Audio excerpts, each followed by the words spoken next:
Magandang araw po sa inyong lahat mga kaistorya. Kumusta po kayong lahat?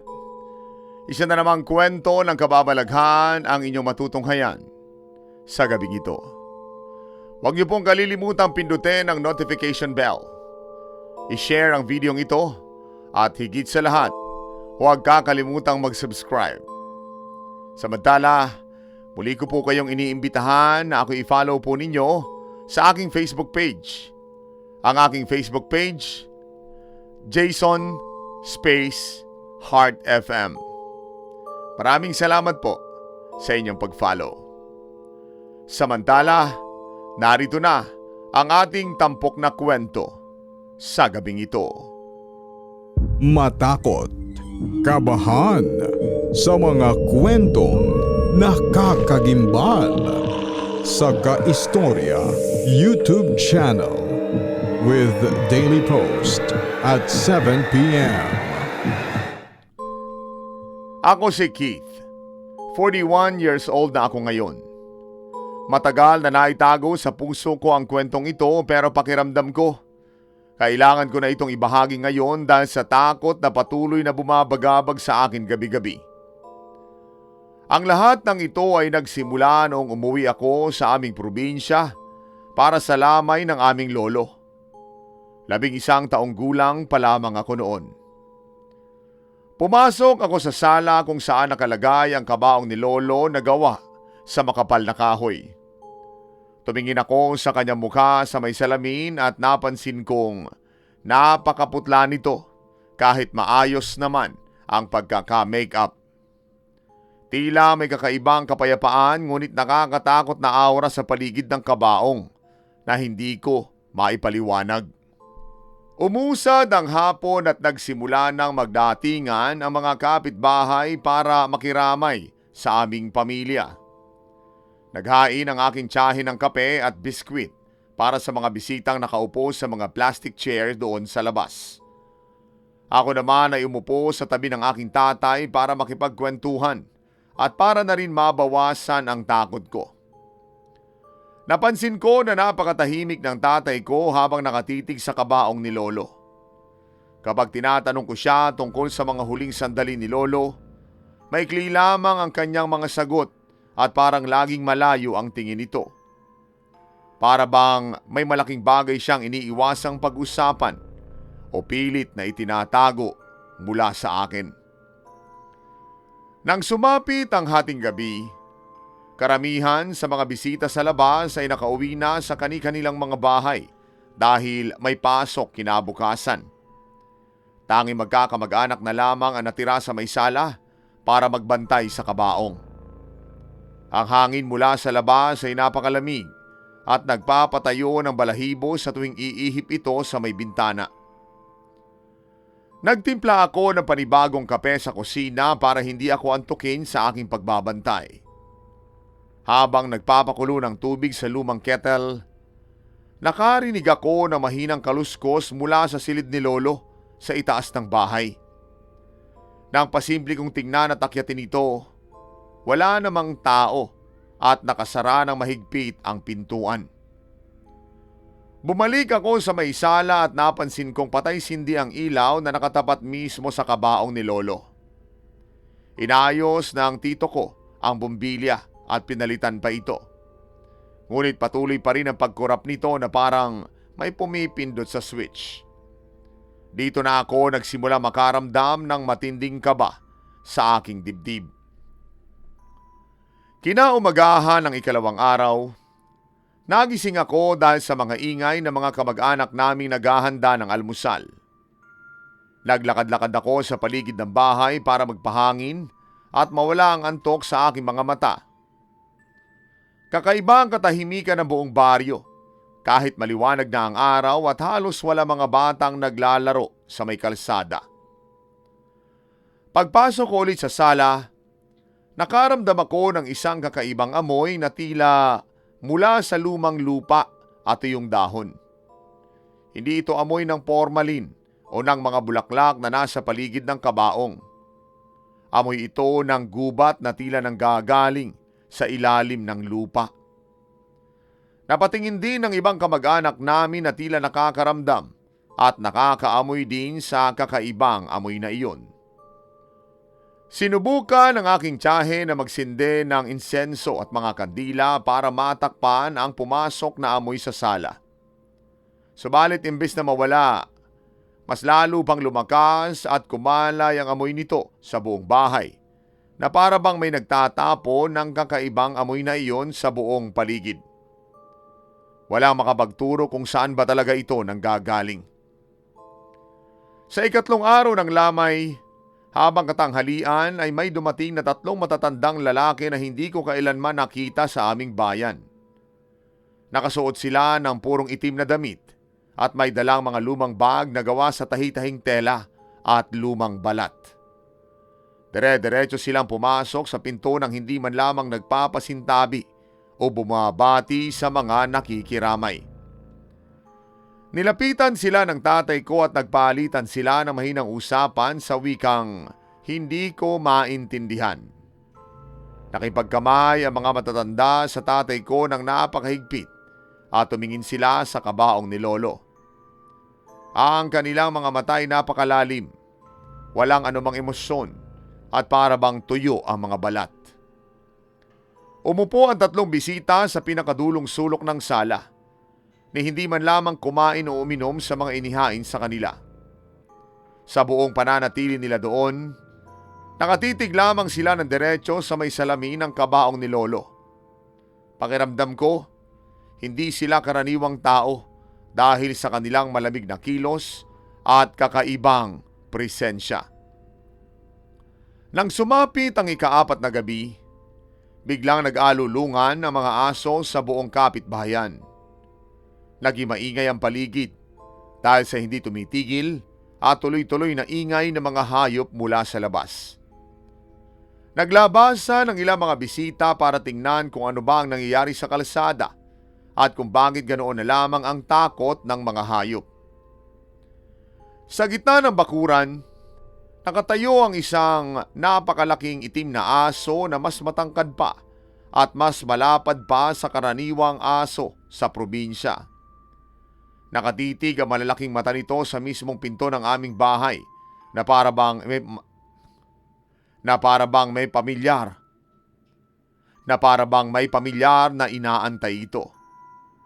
Wala ni isa sa mga bisita ang nangahas na lumapit, itaboy o batuhin man lamang. Dahan-dahang naglakad ang malaking aso patungo sa balkonahe at umupo ito sa tapat ng pintuan. Hindi ito nag-iingay o tumatahol, ngunit hindi rin ito umaalis sa kanyang pwesto sa loob ng buong gabi. Tila ba binabantayan nito ang isang napakahalagang bagay sa loob ng aming bahay. Sa ika-5 araw naman, pumasok ako sa kwarto ng aking tatay para tanungin kung sino ang mga kakaibang bisita ng nakaraang araw. Pagkabukas ko ng pintuan ay nakita ko siyang may tinitingnang lumang kahoy na kahon sa kanyang mesa na may mga ukit ng simbolo. Agad niya itong isinarado at itinago nang makita niya ako mula roon sa may pinto.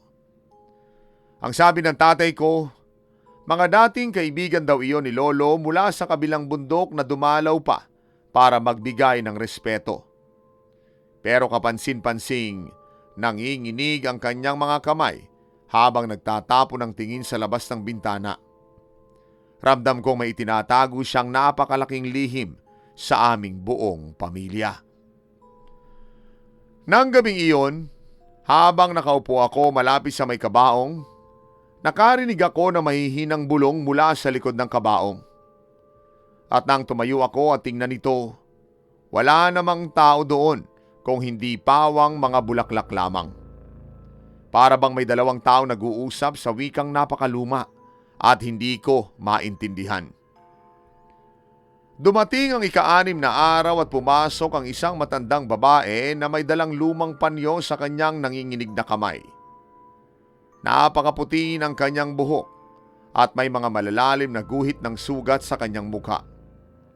Walang sino man sa aming pamilya ang nakakilala sa kanya. Lumapit ang matanda sa kabaong at itinapat ang kanyang kamay sa ibabaw ng salamin. Nag-usal siya ng mahabang panalangin sa wikang walang nakakaintindi ni isa sa amin. Napatingin ako sa tatay ko na bahagyang tumango sa ginagawa ng matanda na para bang inaasahan na niya ito. Nang matapos ang matanda, tumingin siya sa akin at gumiti ng napakalawak, yung ngiting tumatagos sa kaluluwa. Sa kanyang pag-alis, iniwan niya ang kanyang lumang panyo sa ibabaw ng kabaong ni Lolo. Walang sino man sa amin ang nangahas na galawin o alisin ang panyong iyon doon. Sa pangatlong bahagi na ng lamay sa ikapitong araw at mas lalo pang naging kakaiba ang kapaligiran ng bahay. Kahit napakainit ang panahon noon kay istorya, tirible ang sikat ng araw, napakalamig naman sa loob ng aming sala. Kailangan na naming magsuot ng jacket at kumot kahit sa gitna ng tanghali. Nagsimulang mag-aalisa ng maaga ang mga kapitbahay na nakikiramay dahil sa hindi maipaliwanag na takot. Sinasabi ng ilan sa kanila na kanilang pakiramdam may nakatitig sa kanila mula sa pinakamataas na poste at kisame ng bahay. Naiiwan na namang mag-isa ang aming pamilya bawat gabi. Tinanong ko ang tiyo ko kung bakit hindi pa inililibing si Lolo at bakit kailangan patagalin ng 10 araw ang kanyang lamay. Sinabi niya sa akin na iyon daw ang mahigpit na bilin ni Lolo bago ito pumanaw. Kailangan daw kompletuhin ang 10 araw kahit anong mangyari at huwag na huwag itong paiikliin. Sa ika-8 araw, nakaramdam ako ng kakaibang pagnanais na tumayo at tingnan muli ang mukha ni Lolo sa kabaong. Nang lumapit ako'y nagulat ako sa aking nakita. Tila ba nagbago ang hugis ng kanyang muka. Mukha siyang mas bata, nawala ang ilang wrinkles at tila may bahagyang ngiti sa kanyang mga labi. Tinawag ko ang aking kapatid para tingnan din ang mukha ni Lolo, ngunit sinabi niyang baka nag-iimbento lamang ako at namamalikmata ng dahil sa puyat. Pero sigurado ako sa aking nakita ng araw na iyon, kumpara sa kanyang hitsura sa ngayon. Para bang may buhay at dugo pa rin sa loob ng kanyang katawan. Gabi na nang muling lumitaw ang malaking itim na aso sa aming bakuran, kasama ang 2 pang mas maliliit na aso sa gilid nito. Nakalinya silang 3 sa tapat ng bahay na tila mga sundalong nagbabantay sa kanilang pinuno. Walang kahit sinong kapitbahay ang nangahas na dumaan sa aming kalsada sa buong gabi. Kaistorya, ito na ang ika-9 na araw. Ang huling gabi ng lamay bago ang takdang araw ng paglilibing bukas. Puno ng tao ang aming bakuran ngunit napakatahimik ng lahat at walang masyado nag-uusap o nagtatawanan.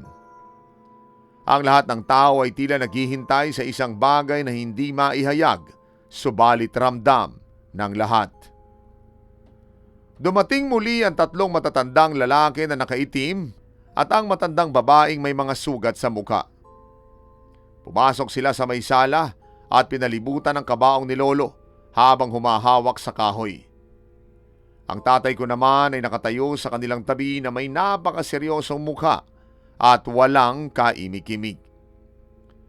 Biglang sinabihan kami ng tatay ko na lumabas muna ang lahat ng hindi pamilya mula sa may sala. Kaming mga direktang kamag-anak lamang ang pinaiwan sa loob ng bahay.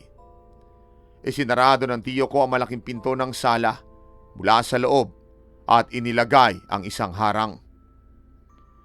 Nang makatayo kaming lahat na magkakamag-anak sa paligid ng kabaong ni Lolo, biglang namatay ang lahat ng ilaw sa loob ng bahay.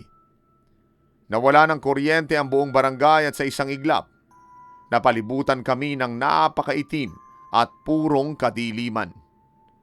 Walang kahit na anong tunog ng electric fan o kuryente. Tanging ang malamig at maputlang sikat ng buwan na tumatagos sa malaking bintana sa sala ang nagbibigay ng kaunting liwanag sa aming kinaroroonan. Sa kabila ng biglaang kadiliman at nakaka-paranoid na ambience, walang sino man sa aming pamilya ang gumalaw sumigaw o kaya naman ay nagpanik. Para bang nakaplano ang lahat.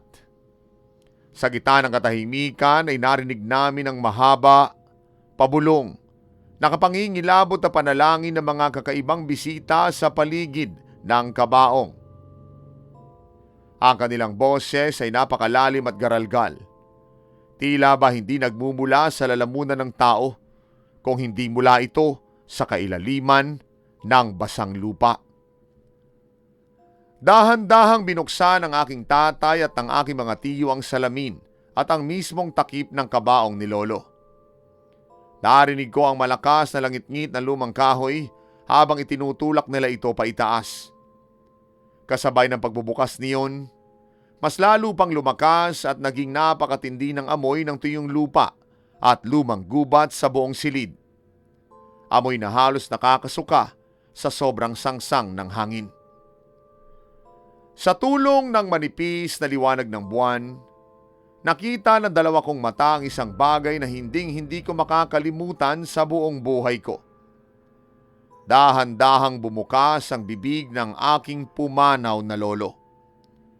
Walang anumang gumagalaw sa kanyang buong katawan na malamig at matigas, kundi ang kanyang mga labi lamang na dahan-dahang bumubuka. Tila ba may tinutulak at isinusuka mula sa ilalim ng kanyang lalamunan. Napahawak ako na napakahigpit sa gilid ng wooden table sa sobrang matinding takot. Halos hindi ako makahinga. Isang maliit, kulay itim at nagniningning na bato ang dahan-dahang lumabas mula sa bibig ni Lolo.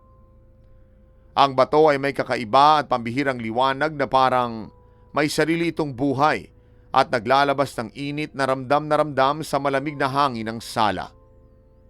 At ang nakapagtataka kay istorya, nang tuluyan itong lumabas, walang kahit na anong dugo, laway o anumang marumi ang nakatikit dito. Malinis na malinis ito. Napatingin kaming lahat sa batong iyon habang ito ay ganap na nakalabas mula sa bibig ni Lolo at dahan-dahang huminto sa ibabaw ng dibdib nito. Ang tatlong kakaibang bisita at ang matandang babae ay sabay-sabay na yumukod ng napakalalim bilang paggalang at pagkilala sa batong lumabas. Napalunok ako ng sarili kong laway habang pilit na inuunawa ang kababalaghang nangyayari sa aking harapan. Dahan-dahang inabot ng aking tatay ang kanyang kamay patungo sa dibdib ni Lolo. Nang dumampi ang kanyang mga daliri at mahawakan niya ang itim na bato, bahagyang nanginig at nangyaw ang kanyang buong katawan na tila na kuryente sa lakas ng enerhiya nito. Pero sa kabila ng panginginig, hindi niya ito binitawan at mas pinalibutan at hinawakan pa niya ito ng napakahigpit sa kanyang palad. Inangat ng tatay ko ang kanyang kamay at tiningnan ang bato ng may matinding pagnanais at pananabik mula sa kanyang mga mata. Ang kanyang mga mata na dating malungkot, pagod at puno ng dalamhati ay biglang naging napakalalim, napakaseryoso at parang nawalan ng anumang awa. Tumingin siya sa akin ng ilang segundo. Isang malamig na tingin bago niya dahan-dahang itinapat ang itim na bato sa kanyang sariling bibig.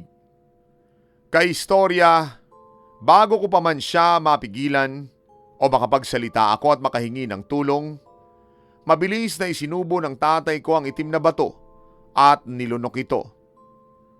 Napapikit siya ng mariin habang nakikita akong dahan-dahang bumababa at tumatambok ang bato sa kanyang lalamunan. Isang napakalakas at napakalalim na buntong hininga ang lumabas sa kanyang ilong. Isang hinga na tila nagpabago sa kanyang buong pagkatao.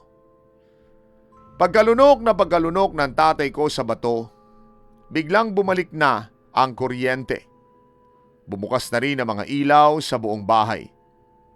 Sa isang iglap, ang tatlong kakaibang bisita at ang matandang babaeng may sugat sa muka, mabilis na tumalikod at tumahak na palabas ng pinto na walang sinasabi kahit na isang salita. At pagtingin ko sa labas ng bakuran, Nawala na rin ang napakalaking itim na aso na nagbabantay doon. Tumingin ako sa tatay ko at doon ako lalong nanlamig. Napansin kong tila tumuwid at tumikas ang kanyang tayo at sa isang kurap lamang, nawala ang lahat ng pagod at kulubot ng kanyang mukha. Para siyang mas bumata ng ilang taon. Ang kanyang balat ay tila naging mas makapal at matigas tingnan. At nang magsalita siya para sabihing, "Isara niyo na ulit ang kabaong." Ang kanyang boses ay naging napakalalim. Walang sino man sa aming mga kamag-anak, mga tiyo at tiya ko ang nagtanong, nagulat o nagsalita tungkol sa nangyari. Para bang normal lamang, kasama sa proseso, at inaasahan na nila ang nakikitang kababalaghang iyon.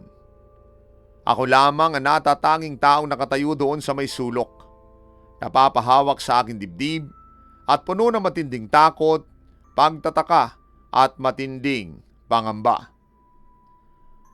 Kinaumagahan ng ika-10 araw, dumating na ang maraming tao, kapitbahay at mga opisyal para sa huling lamay at sa paghahanda sa paglilibing. Maayos at mahigpit nang nakasara ang kabaong ni Lolo at nakahanda na ang sasakyan at musiko patungo sa sementeryo. Ang tatay ko na nag-aayos at nagpapatakbo ng lahat ng gawaing ito na may kakaibang autoridad. Habang naglalakad kami sa mahabang prosesyon patungo sa sementeryo, napansin kong napakalakas ng tatay ko. Siya pa ang mismong nagbubuhat sa mabigat na kabaong ni Lolo kasama ng iba at tila hindi man lamang siya nabibigatan. Walang kahit na anong bakas ng pagod, pawis o lungkot sa kanyang mukha habang naglalakad sa ilalim ng napakatinding sikat ng mainit na araw. Nang makarating sa sementeryo, nailagay na sa nicho ang kabaong ni Lolo at tuluyan na itong tinabunan at sinelyuhan ng semento. Nag-alay ang lahat ng mga bulaklak, kandila at panalangin para sa kanyang kaluluwa. Ngunit habang nakatitig ako sa nicho, sa puso at isip ko, alam kong may isang napakadilim at napakabigat na bagay na hindi natapos sa kanyang pag-alis, kung hindi isinalin lamang sa aking tatay. Bumalik kami sa lumang bahay para sa kainan at salo-salo pagkatapos ng paglilibing sa sementeryo. Masayahin at maingay ang ibang mga kamag-anak habang kumakain ng tanghalian, pati na rin nagkukwentuhan tungkol sa mga magagandang alaala ni Lolo noong nabubuhay pa siya. Ako naman ay nakaupo lamang sa isang sulok ng hapagkainan. Nakatitig sa aking plato, hindi man lamang makakain dahil sa matinding bigat mula sa aking dibdib. Maya-maya pa ay nilapitan ako ng tatay ko at inabutan ako ng isang baso ng malamig na inumin habang nakatingin sa akin. Sa kauna-unahang pagkakataon sa buhay ko, naramdaman ko ang napakalamig na hawak ng kanyang kamay sa aking balikat. Isang lamig na tumagos hanggang sa aking mga buto. Tila ba nawala na ng tunay na init ang kanyang katawan, tulad na tulad ng naramdaman ko kay Lolo. Tinitigan ako ng tatay ko at sinabi sa akin ng pabulong, "Keith, kailangan mo magpalakas. Kailangan mo maging handa sa mga susunod na taon." Sa edad kong 11 noon, hindi ko naintindihan ang ibig niyang sabihin kaya naman tinanong ko siya kung para saan. Kumiti lamang siya ng napakalalim at sinabing, "Malalaman mo rin kapag dumating na ang tamang panahon." Nang gabing iyon, natulog ako sa lumang kwarto sa itaas kung saan dating natutulog si Lolo noong nabubuhay pa siya. Maliwalas naman ang silid pero naroroon pa rin ang pamilyar at kakaibang amoy ng lumang lupa na siyang naramdaman ko noong lamay. Nakahiga ako ngunit hindi ako makatulog sa sobrang dami ng mga tanong at takot na bumabagabag sa aking isipan. Madaling araw na nang bigla ako makarinig ng mabibigat at mabagal na yabag ng mga paa sa labas mismo ng aking pintuan.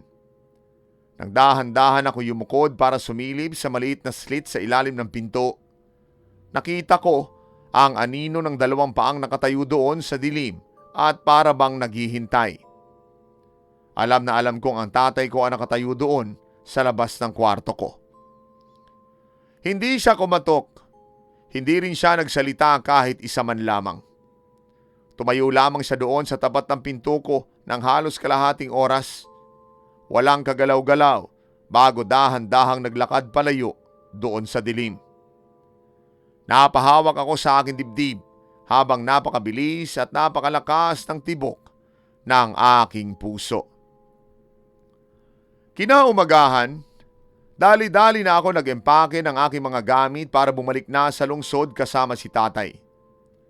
Nagpaalam ako sa aking mga tiyahin at sa iba ko pang mga kamag-anak na mananatili muna doon sa probinsya. Gustuhin ko mang manatili para malayo sa tatay ko. Mas nangunguna ang kagustuhan kong makalayo ng tuluyan sa lumang bahay at sa lugar na iyon. Bago kami sumakay ng sasakyan, kinausap ako ni tatay sa tabi ng bakuran. Tinitikan niya ako ng napakatagal. Isang tingin na walang anumang emosyon at hinawakan ang aking 2 balikat. May binulong siya sa akin na nagpalamig at nagpatigas sa buong katawan ko.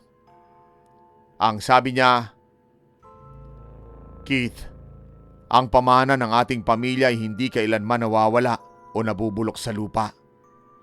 Babalik at babalik ito sa kung kanino nararapat kapag oras na." Hindi ako nakapagsalita kahit isang kataga. Mabilis akong kumawala sa pagkakahawak niya at naglakad palayo patungo sa kalsada.